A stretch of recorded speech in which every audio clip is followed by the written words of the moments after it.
په ایران کې شیعه مسلمانانو او بل خوا په عرب کې سني مسلمانانو.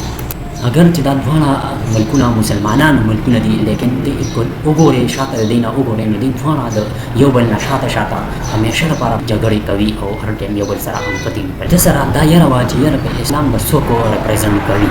شاه احمد رضا دا یره وه هغه سره چې یره دا سني مسلم ډېر نشي او ایران ته را نشي چلی سره چې یره دی چې ته ډېر نشي او زما ملک ته راشي او زما نه دا بشري واخلي. او چا ته هم دا پته نه وه چې ایران ته یو داسې طاقتور او یو داسې ملګری هغه ته هوپ یا ملګری میلاوېدو والا دی چې د هغې نه پس 1948 کې راغلل اسرائیل چې د ده سره دوستۍ لپاره لاس ومیلاو. هم په دغه سال کې د انټرنیشنل او د دې مړه شول. خواته ملکونه چې کوم عربي ملک نه هغوی په اسرائیل باندې حمله وکړله.